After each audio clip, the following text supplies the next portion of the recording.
le Grand Prix de Trois-Rivières. Une présentation de Tourisme Québec en collaboration avec Miller Lite et la ville de Trois-Rivières.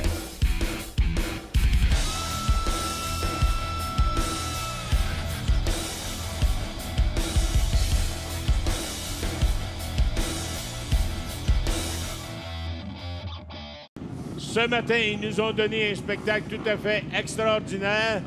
On va les surveiller. On a, je ne sais pas comment est-ce qu'on a de motos, mais on a au moins une trentaine. 30 plus 13. 43 motos qui seront sur le circuit dans 2 catégories. On aura l'occasion de vous en parler tout au cours de cette finale.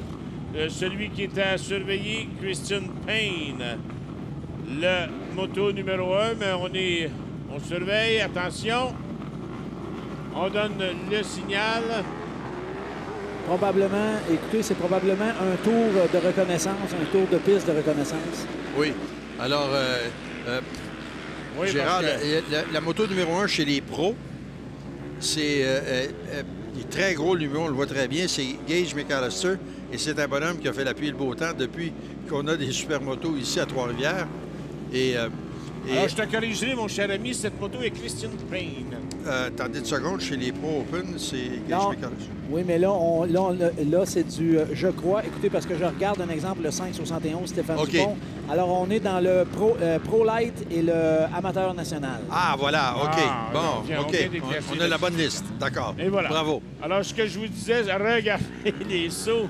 Je vous dis, cher ami, si vous êtes assis dans les estrades, vous allez voir des pilotes vraiment habiles. On a de la technique en ce qui concerne ces sauts. On va y revenir tout au cours de la présentation de cette finale. Et je peux vous dire que ce sont des athlètes. Ça prend, M. Arsenault va le confirmer tantôt, Sylvain qui est avec nous. Ça prend des gens qui sont en forme, Sylvain. Énormément. Écoutez, ça a déjà même été testé au niveau de plusieurs sports pratiqués par des professionnels, que ce soit même avec des sports olympiques.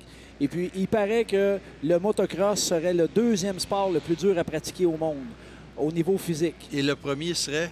Ça serait le soccer. Le soccer, oui. Ouais. Moi, je pensais au ski de fond, là. Certaines méthodes, certains skis de fond, mais le soccer, je vous Moi, crois. mon cher ami Marc, je te vois ce qu'ils te font faire la chute Val-d'Or. Oui, absolument. Et il y a justement une chose là-dessus, c'est qu'on a parlé beaucoup de Johan Kristoffersson, le pilote Volkswagen d'usine, le champion du monde en titre. C'est un fondeur. Ah oui? Et c'est un fondeur qui était de niveau international, de niveau olympique. Et son meilleur chum, c'est Alex Harvey. Arrêtez donc. Et puis, on parlait, et puis il m'a dit ça. Alors, quand je suis revenu à Montréal, à ce moment-là, j'avais essayé d'entrer en communication avec Harvey, son manager. Il est en Finlande en fin de semaine. Fait qu'il ne peut pas venir. Mais vous le regardez de près, si vous allez le voir, là, vous allez voir que c'est un athlète. Là. C'est un cheval. Là. On a toutes sortes d'anecdotes, bien entendu, dans le sport motorisé. Et on voit Payne qui est à l'extérieur.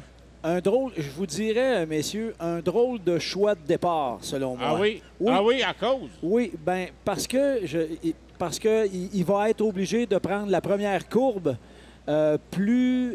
Si tout le monde décolle en même temps que lui, il va être obligé de prendre la première courbe très, très, très serrée. Tandis que si tu as à décoller à l'extérieur puis tu es rapide, la première courbe qui tourne vers la droite, tu peux rentrer beaucoup plus sur le gaz. Alors lui, là, c'est son choix d'aller complètement, complètement proche du muret. Alors, c'est la moto numéro 1 avec celui qui a un soute rouge. C'est de lui qu'on parle, le Payne, qui est allé pratiquement s'accoter sur le muret face à la ligne départ-arrivée. Sylvain, la piste est en toutes sortes d'états, là. Du sec, du mouillé, de la terre mouillée, de la terre sèche. Parle-moi de l'adaptation du pilotage. Bien, là, écoutez, si je regarde comme il faut, là, à vue comme ça, Payne me semble avoir ses pneus de pluie. Ah, OK. OK, d'accord. Je dis ça comme ça, selon moi, parce que la section terre... C'est parti. La section terre va être très, très, très glissante. Et regardez, vous voyez? Ah oui! Regardez ce que je vous disais. Mon Dieu Seigneur, quelle analyse! Et on l'a vu maintenant que ça a profité au bolide numéro 80 de Brady Tossen qui s'est accaparé de la première position. Et je dirais de façon assez facile. Bien, pour la procédure de départ, c'est lui qui semblait avoir le chemin le plus rapide. Oui. Et le chemin le plus sec aussi, effectivement. Oui, alors là, maintenant, on part par vagues. Hein? On appelle ça des waves en anglais, des vagues. Et ça, c'est amateurs national qui sont là. Et le deuxième départ. C'est le plus gros groupe, oui. Je crois que le deuxième départ, c'est l'amateur national. Ils ont parti avec les Pro Light. Ah, OK. Et puis le deuxième départ, c'est amateur national. OK. Alors, tout dépendant de la vitesse de chacun, probablement que les Pro Light vont rattraper rapidement. Oui. Alors, le 88, on semblait chercher ses clés pour partir son bolide. Et là, on peut voir, j'ai vu un flyman à l'arrière. On peut voir, et là, présentement, la course est sur le jaune, à partir du dans le lieu où ce que le gars est arrêté. Oui. Voilà. Alors, aucun dépassement de permis. Et puis là, ça change un peu la donne de la course, là. Payne est revenu en première position, mes amis. Oui, je pense La que... moto numéro 1 est en première position. Payne est hors portion de piste. On ne doit pas avoir de dépassement. Oui. Et ça, je pense que c'est purement par sécurité parce que c'est très important d'être stable et puis d'avoir une bonne adhérence à la piste et puis aller mouiller à cet endroit-là. Alors, on fait ça pour sécuriser parce que je n'ai pas vu d'autres machines accidentées. Et ça, c'est malheureusement celui qui veut prendre le départ et qui n'est pas capable de prendre le départ. Selon la réglementation, ce gars-là devrait se tasser sur le mur de l'autre côté et puis de sortir sa moto tranquillement. Regardez, c'est ce qu'il va probablement faire. Oui, il va l'emmener à la droite de l'écran et puis ils vont sortir la moto par la ligne des puits. Alors, pour l'instant, c'est toujours Payne, Christian Payne, chez les Pro Light, qui est en première position. En deuxième place, on retrouve Brady Dawson. Et en troisième position, Austin Picaro. Alors, toujours, là, on n'a pas de drapeau jaune. Alors, on peut avoir des dépassements. Tantôt, on avait des drapeaux jaunes. Regardez les sauts maintenant. Regardez la hauteur de ces sauts-là. Les pilotes sont de bons pilotes et on doit atterrir à la bonne place, mon cher Marc. Oui, juste, quand on voit l'atterrissage et que la tête du pilote donne un gros coup par en avant, d'abord, il se fait mal au cou, pas à peu près, mais surtout, c'est parce qu'il a atterri sur une portion trop plate ou avec un angle à moto qui n'est pas correct. Et ce qu'il faut, c'est atterrir sur la descente de la dernière bosse qu'on fait. Est-ce que c'est une bonne manœuvre du retardataire? Non, là? absolument pas. Vous avez vu le geste du numéro 1, Payne, qui a fait signe avec sa main gauche en voulant dire « Qu'est-ce que tu fais là, mec? » Le gars, il n'est pas sur le même tour des meneurs. Ben non. Et puis, il lutte dans le bout droit, il lutte avec les meneurs. Alors lui, il va probablement il peut facilement se faire montrer le drapeau noir. Ou hors piste, à ce moment-là, on l'envoie. Mais non. Parce que là, il ralentit. C'est une chose qui ne se fait pas. Attention, mes amis.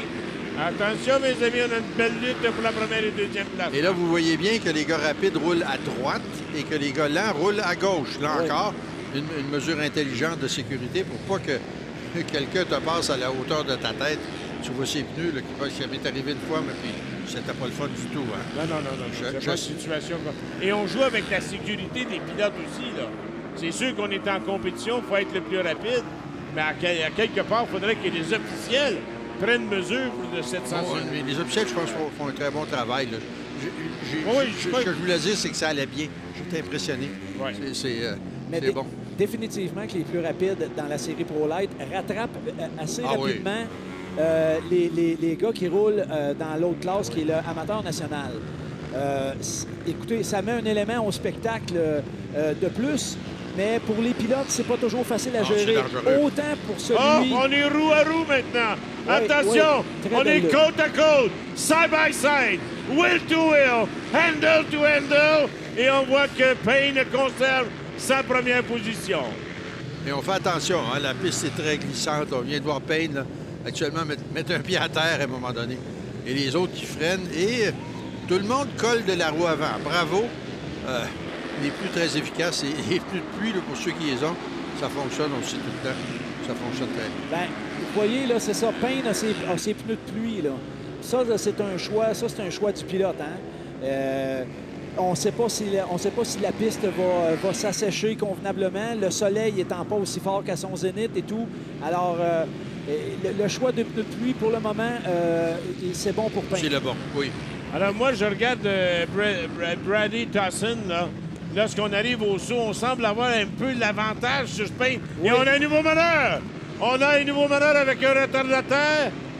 Et le 80 de Dawson Brady Dawson est en première position et on se distance rapidement de la deuxième place de Christian Payne. Oui, par contre, je pense, moi, que le numéro 1 a été retenu dans la circulation, puis par sécurité, il a décidé de retenir alors que l'autre a plongé. Il a pris une chance, puis ça a marché, mais c'est loin d'être fini. Surveillez sur la ligne droite. Je pense que le Dawson, la moto verte, il y a un très, très bon moteur parce que les autres ne le rattrapent pas. Regardez, t'as encore la même avance qu'il y avait en voiture. Là, vous pouvez remarquer. Aïe, aïe, aïe! Encore une fois, Sylvain, on est side by side. Vous remarquerez, les gars, hein, c'était quand même des pilotes pros. Dans le bout droit, les gars se servent de l'aspiration. Oh oui, bien important. C'est des longueurs gratuites. Alors, Payne a repris sa première position. La moto numéro 1. Et maintenant, on attend celui qui est à l'extérieur. Encore une fois, on était côte à côte. 3 motos et... Mon Dieu Seigneur. On voit le 1 de Payne qui regagne cette première position. Rien n'est terminé, mesdames et messieurs. Alors, j'aime bien l'application, la concentration de la part surtout du meneur là, de Christian Payne. Et regardez, hein, il essaye de creuser un petit écart. Je pense que je vois des pneus qui fonctionnent mieux sur la numéro 1 que sur la numéro 80. Oui, mais le 80, on peut voir les lignes sur son pneu avant. Oui. Je crois que lui aussi roule avec les pneus de pluie. Alors, il y a une décision intelligente qui a été prise des deux pilotes. Oui.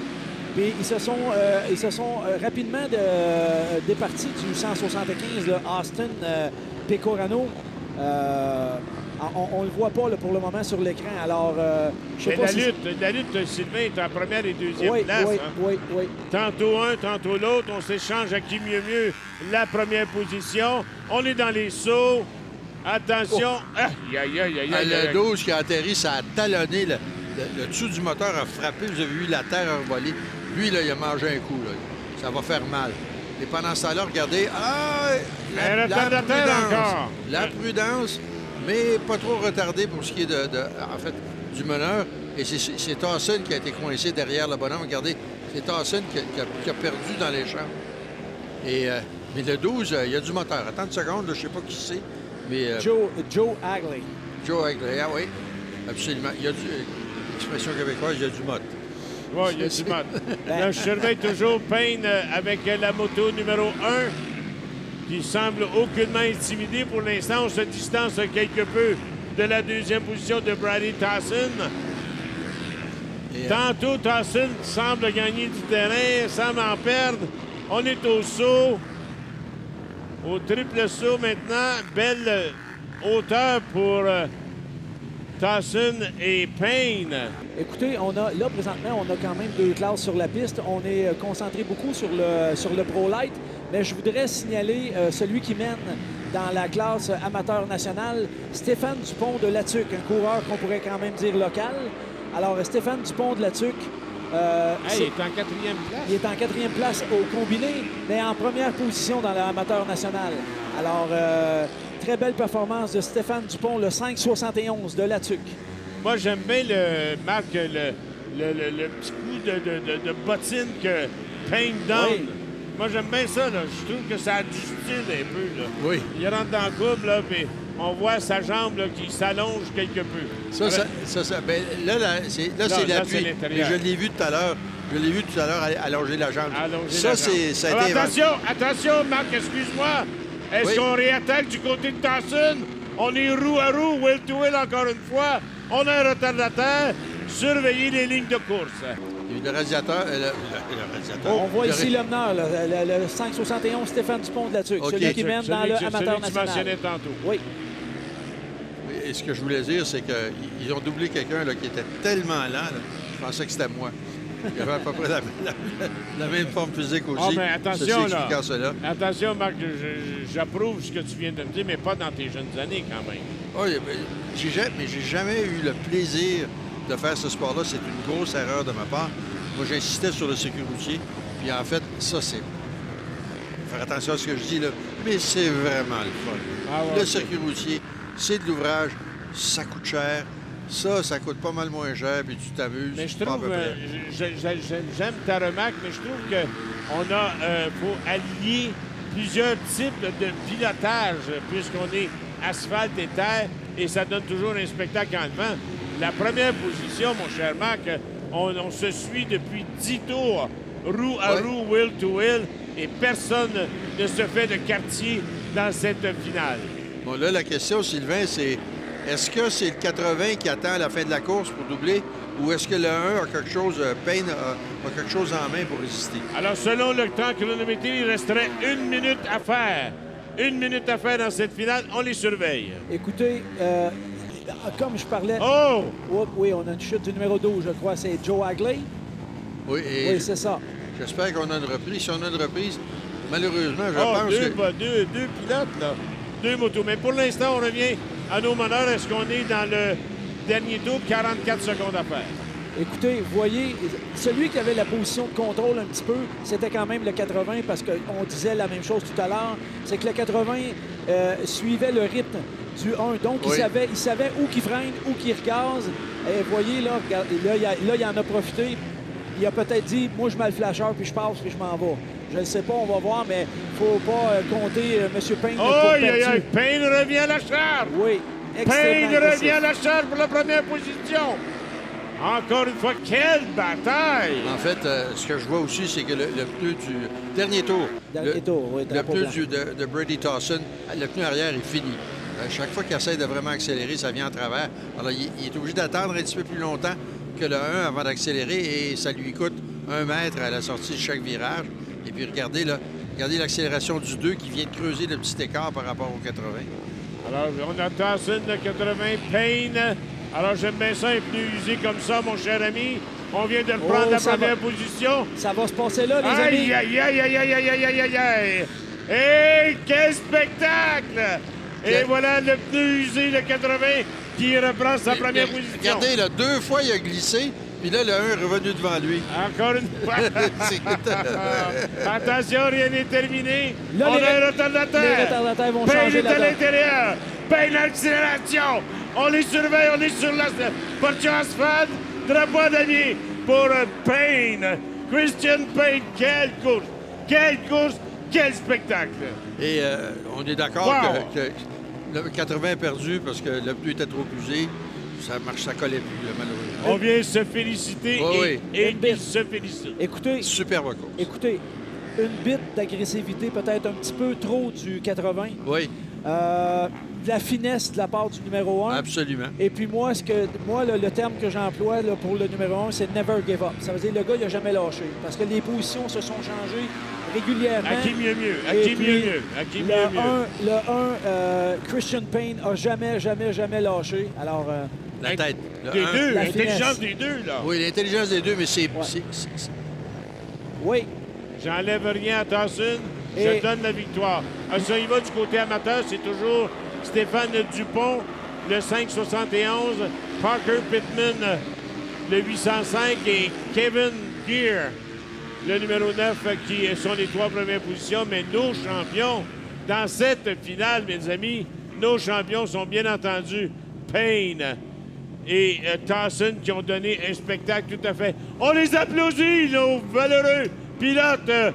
Faites-leur sentir notre satisfaction au spectacle qu'il nous a donné. Et salut à Gabriel Boisvert, qui est un bonhomme local d'ici, un jeune qui commence sur une 450 et qui a fini 9e en catégorie amateur. Et attendez, Boisvert, 14e hors tout. On y va avec, excuse-moi, Marc. Alors, on confirme la victoire, Christian Payne. En deuxième place, le 80 de Brady Dawson. En troisième position, le 175 de Austin Picarado. Alors, ce sont les 3 premières positions en ce qui concerne les supermotos. Regardez-moi cette fin de course, mes amis. En voulez-vous de la compétition?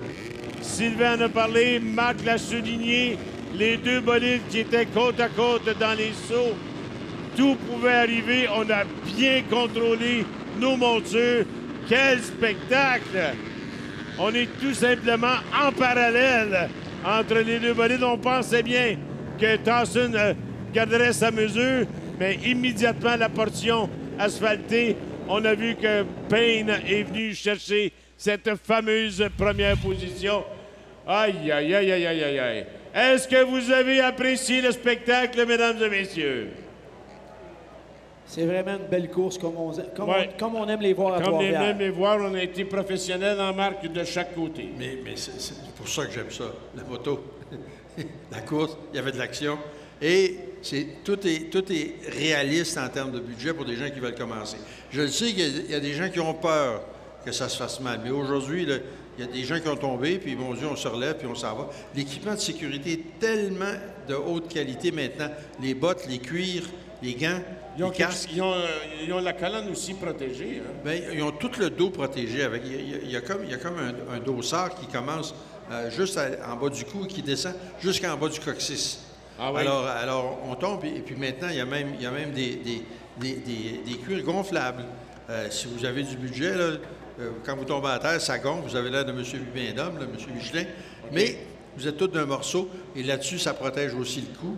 Et puis, les casques sont de qualité extraordinaire maintenant. Mais là, on commence. C'est de l'argent, mais ben oui, mais ils peuvent pratiquer leur sport et en toute sécurité, malgré qu'il peut arriver des accrochages. Et puis, ils peuvent apprendre aussi à contrôler leurs émotions, parce que la course, c'est de l'émotion, la course. Alors, entre Payne et Towson, tantôt, on a contrôlé nos émotions. On était capable de compétitionner côte à côte. Mais moi, je vous dis, là, c'est pas la première course et c'est une excellente course qu'on a présentée aujourd'hui dans les AMA Supermoto Pro. Ce que je vais dire aussi, pour renchérir sur ce que vous faites, c'est que quand tu as ton jeune et que tu l'amènes ici et tu lui dis, écoute, tu vas préparer ta moto, graduellement, c'est toi qui vas apprendre à préparer ta moto, prends des responsabilités.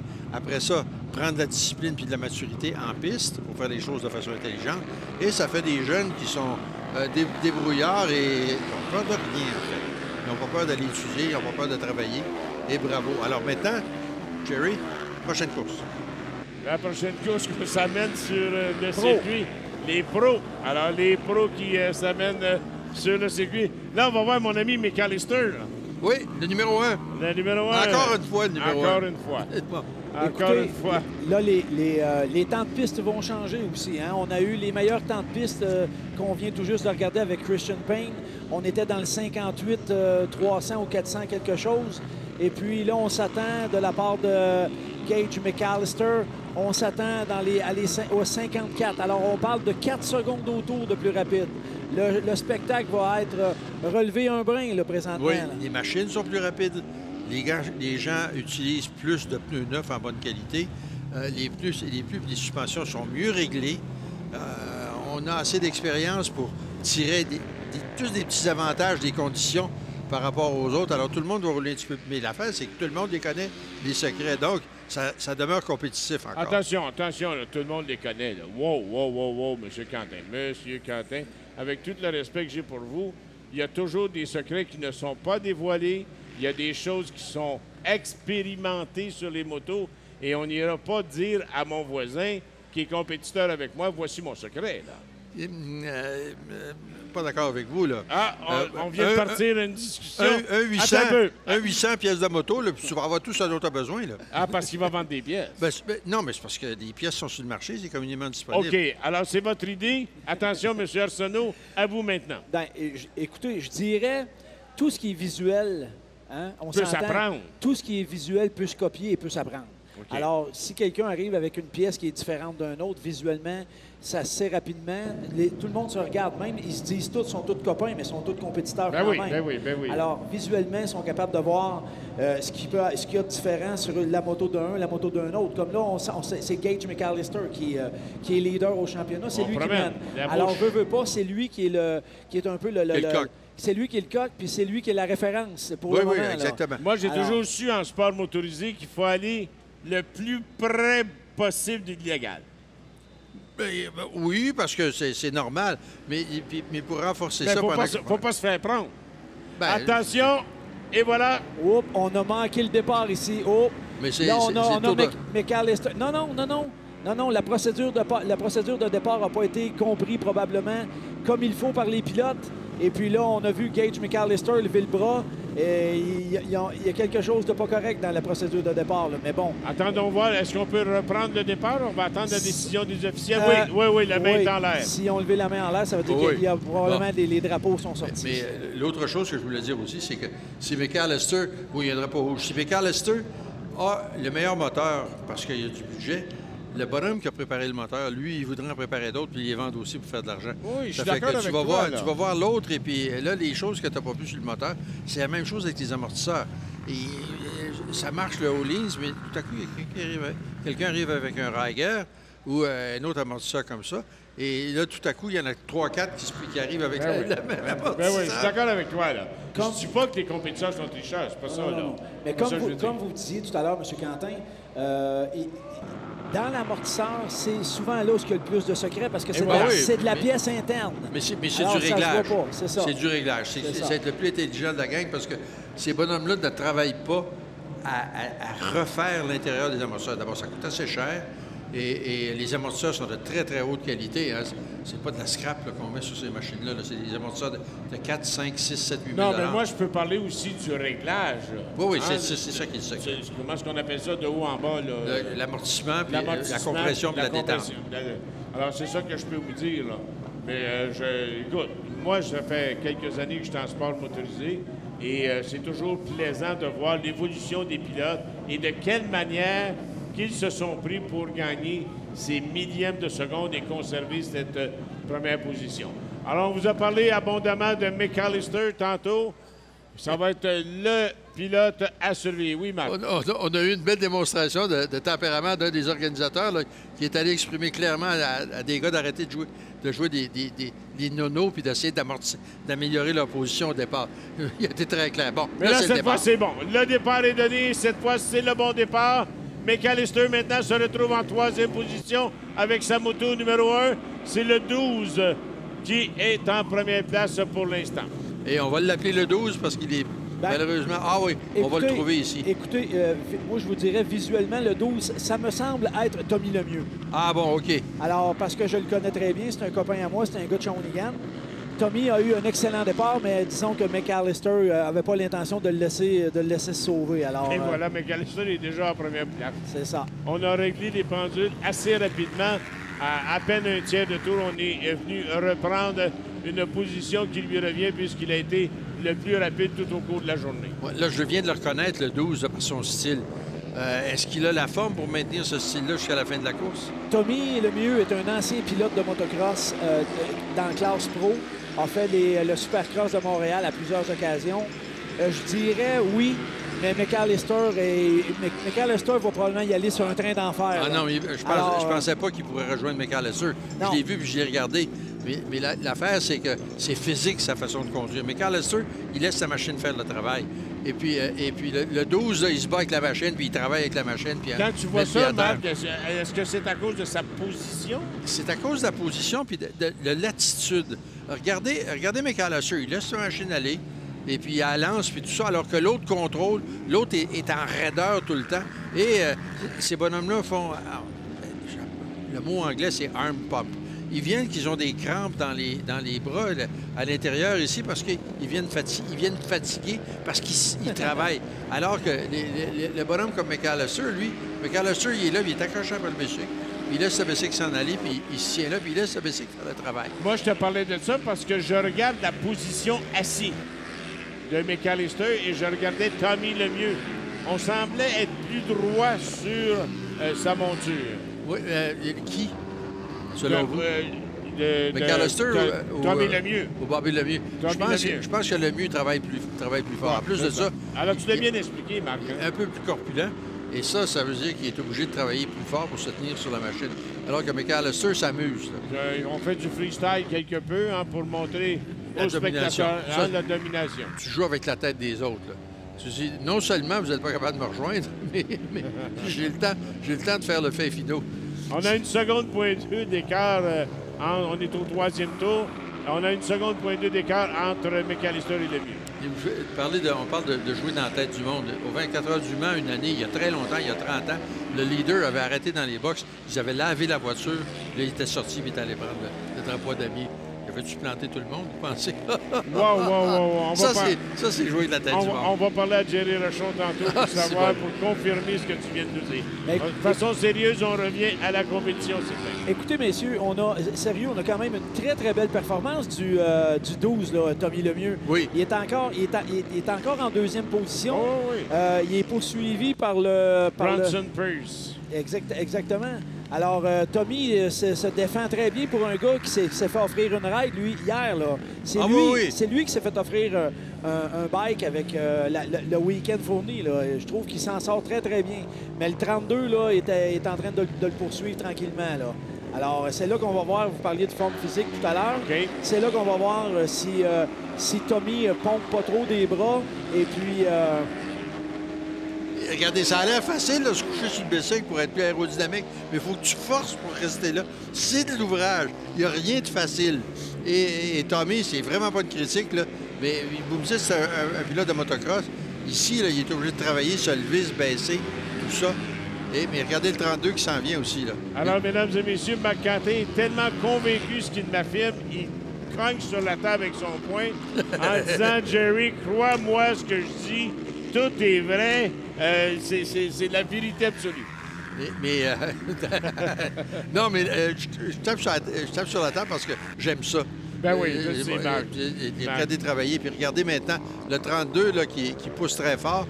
On voit la moto balayer de l'arrière, puis c'est comme si elle balayait de la garnotte, elle envoie ça de chaque côté. Alors, Sylvain, on peut voir une lutte pour la deuxième et troisième place qui peut se dessiner.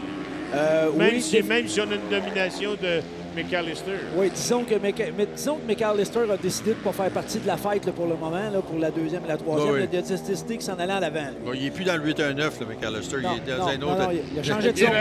Il est rendu à Lorraine. Oui,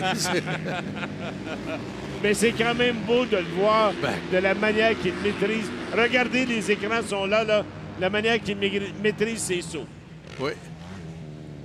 Et puis là, juste un petit peu raide sur l'atterrissage, mais c'est parce qu'il était beaucoup à travers. Et surveiller le 32, je pense que le 32, qui est troisième, Bronson Pierce, va venir rejoindre Tommy Lemieux. Je pense que McAllister est hors de portée malheureusement hors de portée des gens. Advienne que pourra, Sylvain, c'est une très belle vitrine pour les pilotes d'être ici au Grand Prix de Trois-Rivières. Définitivement que le supermoto Cogeco du Grand Prix de Trois-Rivières nous donne tout un spectacle présentement avec la AMA Supermoto dans la classe Pro Open. Et puis, écoutez, je suis persuadé que tout le monde ici à Trois-Rivières, les organisateurs du Grand Prix sont satisfaits du spectacle qu'on a pour le moment. Ça, c'est clair. Je vais renchérir sur l'attitude des Américains qui sont venus ici. Avant de venir ici, la première fois qu'ils sont venus, ils étaient allés dans le Dakota du Nord pour la ville où il y a la fête de Harley-Davidson. J'essaie de me rappeler comment ça s'appelle. Sturgis. À Sturgis. Et à Sturgis, ils avaient couru. Ils les avaient envoyés dans un champ. Puis ils avaient dit, bon, vous êtes dans ce champ-là, puis quand ça va être le temps des courses, vous viendrez, puis on vous laissera partir, puis tout ça. Et puis c'était dans les rues de la ville, il y avait des vitrines, puis tout ça. Il dit, on arrive ici, il y a une place de démarquer pour nous autres. On a de la place pour ranger nos voitures. C'est sur du pavé, c'est pas dans la boue. Et puis là, les gens viennent nous porter des transpondeurs, c'est-à-dire l'équipement qui est sur ta moto pour signifier au système de chronométrage que tu viens de passer la ligne d'arrivée. Il dit, il y a de la nourriture, c'est le fun, il y a de l'animation en ville. Il dit, c'est extraordinaire. Ici, on va revenir. Alors, la première année, ils étaient, me semble, 19 ou quelque chose comme ça. Mais là, regardez maintenant, aujourd'hui, on est au-delà de 30 avec les Canadiens. Mais là, tu l'as dit tantôt, excuse-moi, Marc, McAllister s'amuse quelque peu. On fait du freestyle à qui mieux. Encore, tu l'as dit aussi, Sylvain, c'est pour montrer sa domination dans cette épreuve. On a 8 tours de compléter. Il reste 7 minutes 20 secondes à la compétition. Écoutez, on regarde un peu les temps de Gage McAllister. Son meilleur temps, 55,086 pour la finale.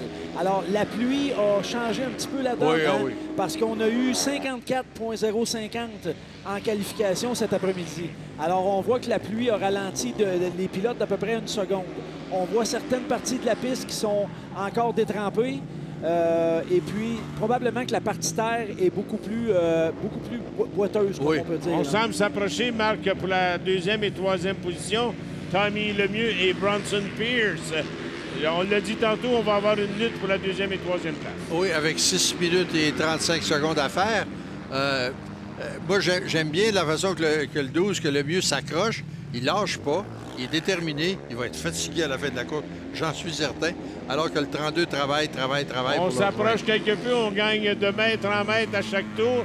On a 9 tours de compléter. 6 minutes à faire de compétition. Alors, c'était surveiller la lutte pour la deuxième et troisième place entre le 12 de Lemieux et le 32 de Pierce. Ici, on voit la lutte là, entre la 9e et la 10e position. Austin Pecoraro avec Frédéric Bélanger de Québec. Alors, on a un petit gars du Québec ici, le numéro 55X, qui se bat là, présentement pour essayer d'aller chercher la 9e position et peut-être une légère petite bourse au bout du Oui, du c'est ça. résultat. Il y a un petit peu de motivation d'habitude. C'est ça. Alors, regarde le 32 de Pierce qui s'approche maintenant de ton favori, mon cher ami Sylvain. Un petit gars de Shawinigan, hein? Effectivement, C'est un t'as petit mis gars de le mieux. Shawinigan, il faut l'encourager quand même pour qu'il soit en mesure de conserver cette deuxième place. Mais on a encore beaucoup de temps de compétition. Marc, on peut le rattraper si on continue à augmenter la cadence. Bien, l'affaire, c'est que brûle pas tes pneus, brûle pas ton pneu arrière surtout. Fais pas d'erreur. Il te reste à peu près 5 tours pour aller le chercher. Et c'est 5 tours usants. C'est 5 tours qui sont Fatigant. difficiles. On Alors, met de la pression, on met de la pression. Là, on fait sentir notre présence. Définitivement que Tommy Lemieux, il sait que, Hey. il sait que le Ah 32, oui. il l'entend d'une façon ou d'une autre. Oui, parce il que l'entend. probablement qu'où est-ce que Tommy ferme les gaz, le 32 fait par exprès pour l'ouvrir, pour lui signaler qu'il est là. Oui. On va voir si Tommy travaille bien avec la pression. C'est là qu'on voit l'expérience d'un pilote. Alors, on va voir si Tommy va... je suis persuadé qu'il ne baissera pas les bras, mais en sachant que tu en as un tout le temps dans le grab en arrière, dans l'aile d'en arrière, c'est pas évident de piloter comme ça à 160 km/h. Oui, et puis l'autre chose, c'est que dans ta tête, tu te dis, regarde, encore un tour. Donne-moi encore un tour. Et puis là, tu restes devant. Puis donne-moi encore un autre tour, s'il vous plaît, un autre tour, s'il vous plaît. Mais parler d'endurance, le Austin Pecoraro, le numéro 9, il a fait la course précédente. Donc, Oui, lui il oui. fait 2 courses. S'il vous plaît, merci. Donc, la forme est là. À part de faire massacrer son nom un petit peu. Je triche parce que je connais des Pecoraro. Oui, c'est pour ça que je connais le nom. Alors, Oui, on oui. revient toujours entre notre deuxième et troisième position. Le mieux, le 12. Pierce, le 32. On met de la pression sur la deuxième place. On est au maximum dans les sauts. On semble s'approcher quelque peu. Bonne accélération. Bon saut. Ah, le mieux là, Bon a gagné trip. du terrain. Le Beau mieux a trip. gagné du terrain, Sylvain. Oui, oui, mais beau trip de la part de Lemieux. Là. Il est atterri presque parfaitement parallèle à la surface où il est atterri. Vous avez vu, sa tête n'a pas hoché de l'avant parce que les deux suspensions ont travaillé ensemble pour absorber le choc. Et la voiture, c'est bien moins dur quand tu as 2 amortisseurs ou 3, parce qu'il y en a 2 en avant puis un en arrière. Alors que les amortisseurs qui travaillent ensemble pour amortir le coup, c'est bien moins dur sur le corps du pilote. Écoutez, messieurs, je vais vous dire par expérience. Allez donc. Là, présentement, Tommy Lemieux, ce qu'il a hâte de voir, c'est le drapeau blanc. Ah oui, absolument. Parce que Oui, là, oui, il sait pas du tout combien il reste de tours, combien de temps il reste. Alors là, à la position qu'il est là présentement, ce qu'il veut voir et qu'il a hâte de voir, c'est le drapeau blanc. Oui, oui, absolument. Alors, quand tu vois le drapeau blanc, là, ta stratégie de fin de pilotage, elle compte pour beaucoup. Là. Oui, ta stratégie de fin de course, C'est ça. de pilotage de fin de course, oui, oui. Avec la peu d'expérience que j'ai, moi, je trouve que le mieux, dans les 2 derniers tours, a pris ses sauts de façon exceptionnelle. C'est là qu'on a regagné des quelques mètres sur le 32 de Pierce. Ça va être important que Tommy sorte son background de pilote MX là, dans la portion terre. Ça va être important qu'il sorte ça pour être le plus efficace possible. C'est-à-dire que le motocross est plus efficace ici. OK, bien réussir les atterrissages sur les sauts, absolument. Ah oui.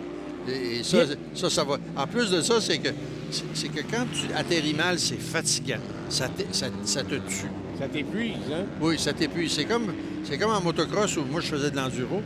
Quand tu fais de l'enduro, ça fait 1h30 que tu es sur la trail, puis t'échappes la moto.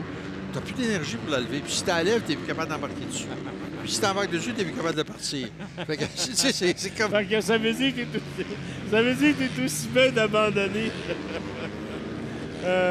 Hey, je suis entouré de 2 spécialistes de moto et on a encore une fois une belle lutte pour la 2e et 3e place. Puis je semble gagner des mètres, Sylvain. Et ça va le gagner au dernier tour, encore une fois. Alors McAllister, lui, s'en va walk of the park, comme on peut dire. Mais regardez la 2e et 3e position. Ça, c'est la bataille. Sur les écrans géants, la bataille de la 2e et 3e place. Le mieux, le 12, le 32 de Pierce. On tente l'extérieur. On s'en va à l'intérieur pour le mieux. Encore une fois, roue à roue, wheel to wheel pour ces 2 gladiateurs. Et puis, Sylvain, la technique de motocross du 12, en fait, il ouvre les gaz à la sortie des virages un peu plus vite que Pierce. Et puis, ça lui donne 1 mètre à chaque fois. On va surveiller, bien entendu, les officiels. On est dans la dernière minute, Marc. Oui. Alors... On est dans la dernière minute de compétition.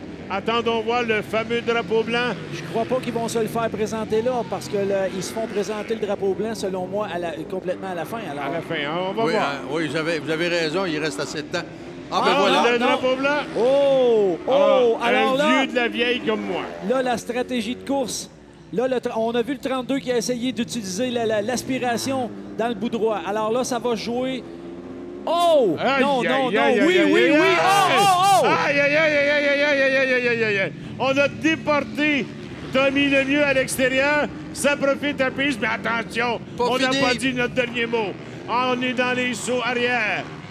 On surveille les sauts. On est encore une fois côte à côte, side by side. Les 2 bolides sont au maximum de leur puissance.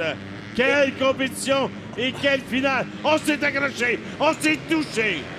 Et ça profite encore une fois à Pierce. Et puis ça, c'est du motocross. Aïe, il y a McAllister, on le confirme que c'est notre grand gagnant, mais attention, on va revenir. Et voilà maintenant Pierce qui s'amène au maximum de sa monture. Ah, regarde les mains, hein? On a vu, il a fait signe des mains, là, qui étaient épuisées. On leur donne le drapeau blanc. Mais quelle performance de ces 2 bolides, ces 2 pilotes. On se félicite mutuellement.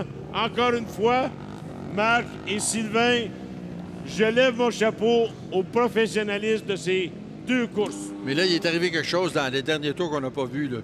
À un moment donné, il est arrivé quelque chose.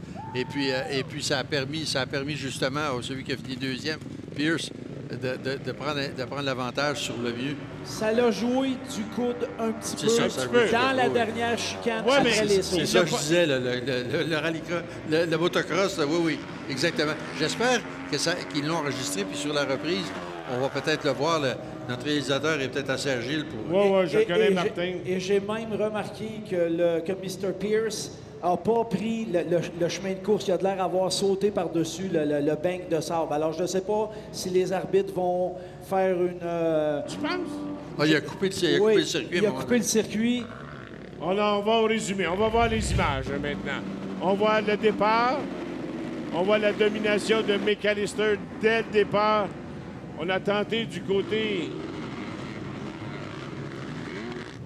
du bolide de Tommy Lemieux de gagner une position, mais rapidement, McAllister s'est imposé.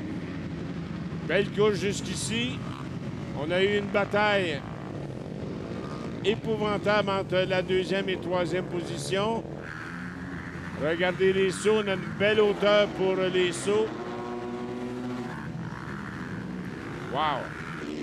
On a vraiment eu droit à toute une finale ici en Supermoto Pro Open.